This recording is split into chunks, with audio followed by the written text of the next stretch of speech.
What if I told you the biggest ego in fitness did not get destroyed by critics, trolls, or haters, but by his own PhD? The man who claimed to be smarter than every coach alive submitted a thesis so sloppy, so careless, that it exposed him more brutally than any rival ever could. But we are getting ahead of ourselves. Let me show you how a man who claimed a 160 IQ managed to lose everything. Do not click off seriously, because the next few minutes explain exactly why Mike Israetel is getting canceled. On September 29th, 2025, a YouTuber uploads a video that destroys a man's entire career. And the title is Mike Israetel's PhD the biggest academic sham in fitness? Within days, the fitness world went into chaos. The document was supposed to prove Mike was a genius, but it was revealed as one of the sloppiest academic disasters in the fitness history. Athletes weighing less than newborns. The same spelling errors copied hundreds of times. Data so wrong it defies basic mathematics. And Mike's response? He tries to cover it up with a fabricated document. Mike Israetel was not always exposed. For years, he was untouchable. He built his empire on only one thing, that PhD. He got it from East Tennessee State University in 2013. It compared Division I athletes across 4 sports: strength, power, vertical jump, sprint speed, the works.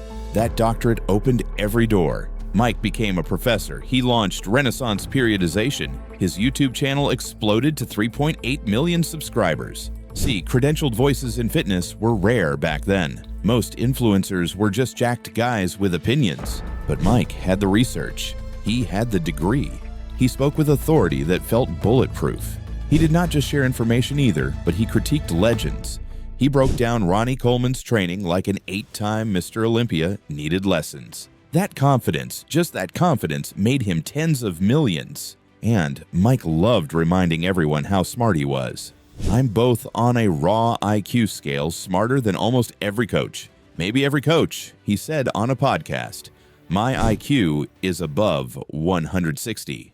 He positioned himself as better than everyone, smarter, tougher, more knowledgeable.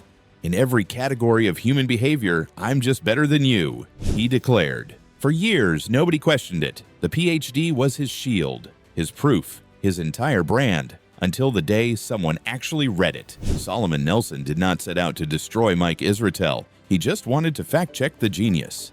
And what he found was shocking and unbelievable. Mike's thesis proved things that were already common knowledge. Stronger athletes are more powerful. More powerful athletes jump higher. None of it was new at all. And the worst part?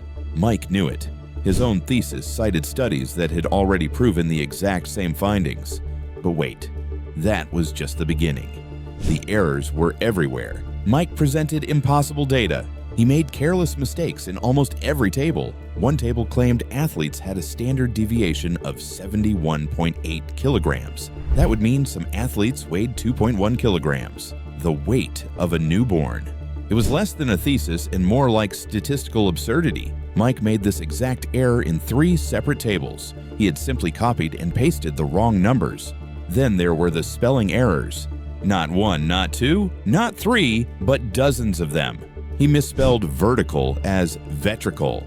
He misspelled science as sense. That too multiple times. Moreover, he could not even press the space bar consistently. Missing spaces were everywhere. One citation managed to misspell science, list an impossible page range, and insert random commas.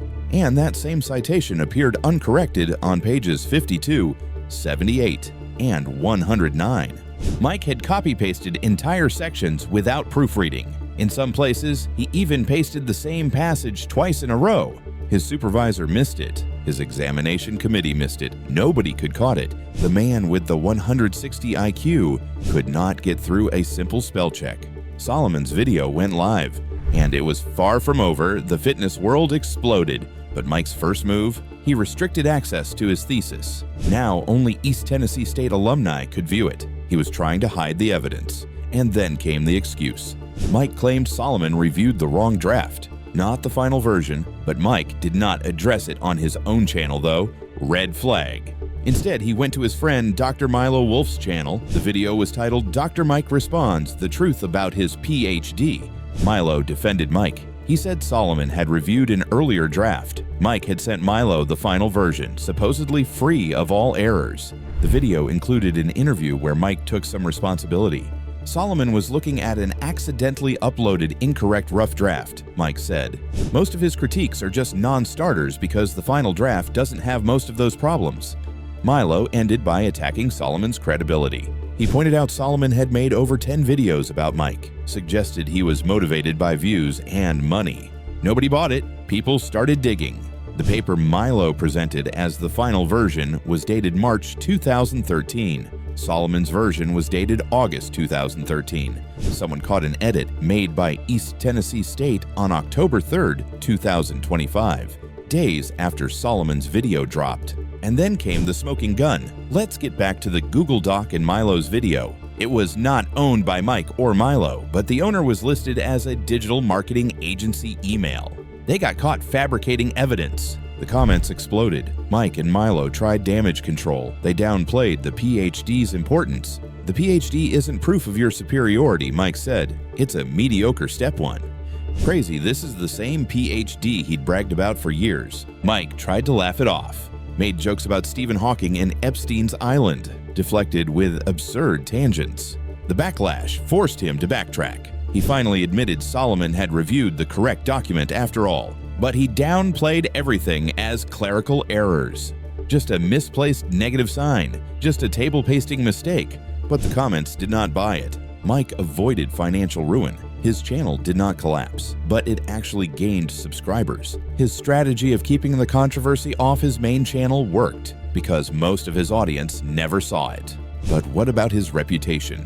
It is permanently damaged. All he had to do was admit he made mistakes 12 years ago. That is it. People probably would have understood. Instead, his ego would not let him, and it got the best out of him.